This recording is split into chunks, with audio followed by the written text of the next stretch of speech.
I have the opportunity to talk today to Mr. Noose, who is the Managing Director of the European Savings Banks Group and of the World Savings Banks Institute, both organizations having meetings here today in Berlin.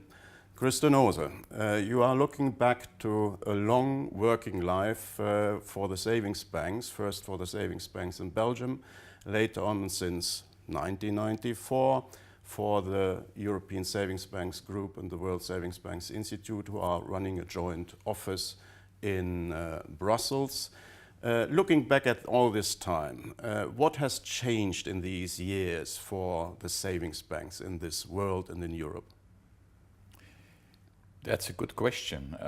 Indeed, I started my career in 1972 with the savings banks, and I liked it so much, the savings banks model, that I never left the savings banks model. So for more than 22 years I was working on a Belgian level with the Savings Bank Association, and since 94 I work for the international platforms, I would say, organizations of the savings banks, the European Savings Banks Group, and since today, that's what we decided, the World Savings and Retail Banking Institute. What changed in all this time? Well, a lot changed. When I started my career, especially on a Belgian level, savings banks could not do many operations. They were restricted to mobilize savings and to translate this into credits, especially mortgages and personal loans. For the rest, they were they were not allowed to be active in the payments circuit. So this all has changed. What has changed in the meantime as well, this is that in Belgium there was a big pressure to consolidate, a consolidation process which obliged savings banks either to be absorbed by big banks, either to consolidate amongst themselves. Most of them were absorbed by big commercial banks, which means that in Belgium there are only one or two savings banks left. One, they are members of the ESBG and WSBI. The biggest one is the Argenta. Also as regards mentality, and this is maybe a little bit the red line in my career, this is that a lot of savings banks, I would not say all, and certainly not for Germany, is that savings bankers always try to follow bankers, commercial bank. They look at the banks and say, okay, we want to do this as well. My big advice would be savings bank, remain savings bank. It's a good model, it's a trusty model, and I think the financial crisis has proven this. Keep this model. I think this is the big lesson. Do not follow the commercial banks. They have their own activities, and I don't criticize them. They have activities which are also contributing to the real economy, but savings banks have their own model, and it's a good model, it's a trustworthy model, and that's good. And I think the financial crisis that started in 2008 has proven that. Savings banks are again à la mode, as we say. Before, I remember commissioners in Europe, Mr. McGreevy, not to name him, to say, well, we don't need savings banks, we do not need small institutions, we only need one big, large bank that can compete with the American large banks. Well, fortunately, we have not done it, because if we had only big banks, the crisis would have killed them all. And now, thanks to pluralism, thanks to different models, I think the crisis has been what she has. It could have been worse if we would have only one model. So, but why is it so important? When savings banks are locally oriented banks, most of them. So why is it so important to cooperate in organizations like the European Savings Banks Group, like the World Savings Banks Institute, for these kind of institutions? Where are the advantages? Maybe you can introduce us a bit into the world of the ESBG and WSBI. Yes, with pleasure. ESBG, European Savings Banks Group. So we are representing on the European level savings banks and or socially committed retail banks, because in a lot of countries you don't have specific savings banks anymore. In Germany you still have, you are governed by a specific law, but this is not the case in all the countries.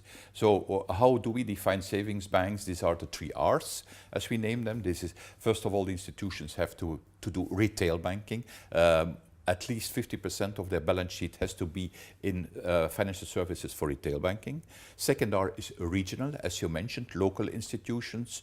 And the third R is responsible. I think that's second R is very important. It's regional, which means that you are everywhere, not only in big cities, and that you are close to the real economy, that you are also close to small and medium-sized enterprises, which are really the backbone of economies. Not only in Germany. I know that 5 out of 7 SMEs are a customer of savings banks in Germany, but it's also in developing countries. Savings banks is important, and also to provide access to finance. So I think that's important. But so these are the 3 R's. These are the characteristics of our membership. What are we doing as ESBG? I would say mainly representing the interests of our savings banks, of the of the institutions that respond to the 3 R's model, of the savings banks model. Because what happens is, and you can see it in different regulations, be it Basel III, be it other regulations, the regulator always starts with new regulation having in mind the big institutions. And then when this is ready, then they say, well, and now also we will apply it to smaller institutions, to savings banks. And it's not proportional. It's made for big institutions, and then we have to follow, we as saving banks. So it means you are always at the defensive.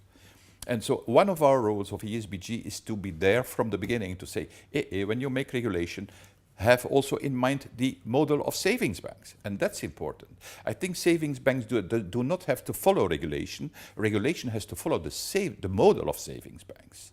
And I would even say, ideally, our savings banks model should be taken as the model, because we are the real bankers contributing to the real economy.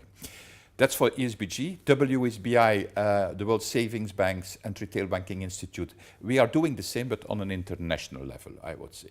And when you observe new regulations coming out, more and more is coming from an international level, even not anymore from a European level. We always said, well, 95% of new regulation is made in Brussels, in Europe, of your regulation here in Germany. Well, now it changes. I would say a lot, maybe 30, 40% is coming from a higher level, international level. G20, for example, Basel Committee, the Financial Stability Board. So you have a lot of international institutions starting with regulation that has to be applied to the banking industry. These days, we have here in Berlin the meetings of the statutory bodies of the ESBG and the WSBI. So the General Assembly and the boards that are meeting here, with a very high presence of delegations from all over the world, from Africa, Asia, Latin America, and Europe, of course. So what were the hot potatoes that you were discussing today? Hot potatoes at the WSBI were, well, I was just mentioning G20, that we have to be more proactive as WSBI in, I do not like to use the word defending, but in representing the interest of our savings banks towards the G20. That was one of the big potatoes where all the members welcomed this initiative, that from now on we will follow and proactively the G20, the work of the G20.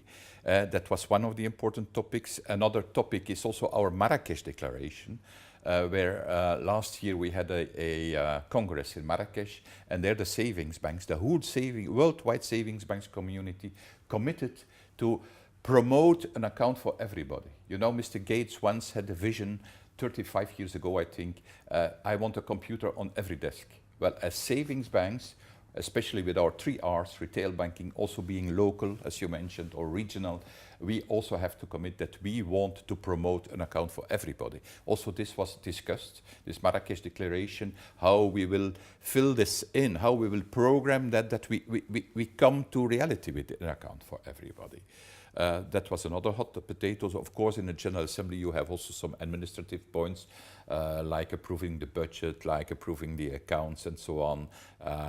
Me giving a progress report, what we are doing as different activities, because I was only mentioning the hot potatoes. So, but there are a lot of activities, of course. Also in the field of access to finance.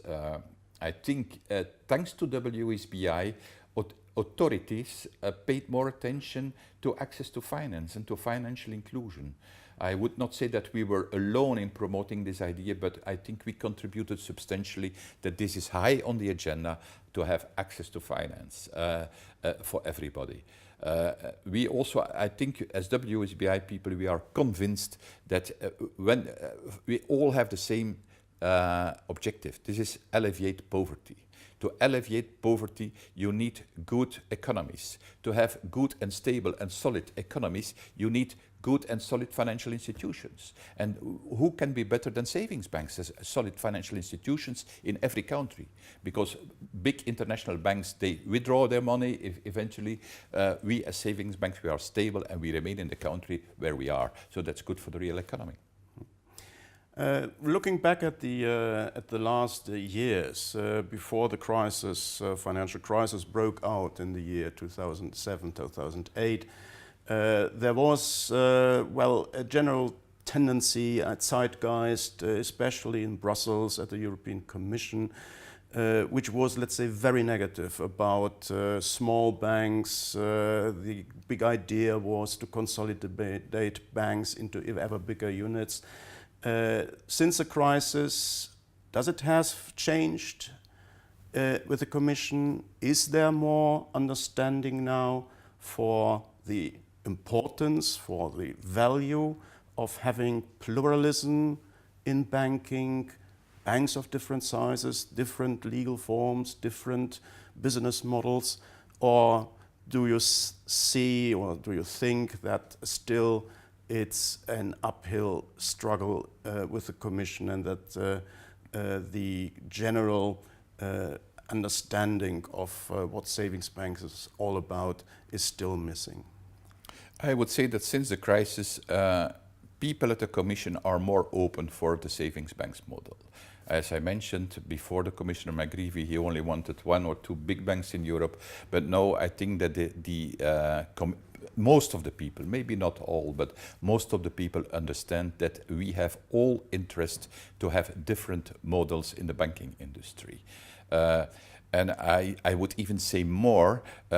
Some years ago, we were looking a lot, and especially the Commission, what's happening in the United States, and then we have to copy it because it happens in the United States, and this is the Atlantic Ocean. Because I think in Europe we have stable models. Commercial banks, we have cooperatives, we have savings banks. I think we should maintain this. We should stick to those models. In the United States, you have only 2 models. That's the big banks, the Wall Street banks, as they call it, the banks that take risk, and you have the community banks. These are the Main Street banks. Well, you can compare the Main Street banks with the savings banks in Europe to some extent. And by the way, as you know, the community banks, which are about 6,000–7,000 in the United States, they are a member of the WSBI and share our philosophy. If you have, let's say, the opportunity to, well, wishful thinking, if you would be able to pronounce some 3 good wishes to your members and to the savings banks, do you have some ideas about that? Well, 3, maybe it's a lot, because we didn't prepare the question. So it's here on the spot I have to answer. But one question is, savings banker, remain to your model, remain to your profession. You are doing a nice profession, you are contributing to the real economy, remain to that. Do not try to follow other models, remain to and stick to your model. I think this would be one of my wishes, which includes a lot. And it's also a valuable model. It's not only doing the activities, but I think it's also with a responsible. We were discussing also this morning, it's not only shareholder value, giving a dividend to the shareholder. We are giving as savings bankers a dividend to the society, which includes the shareholder. I agree. But nevertheless, it's the whole society that we try to service, to give a service. I think it's a noble objective, and we should stick to that. Thank you very much, Mr. De Noose. It was a pleasure. You are welcome.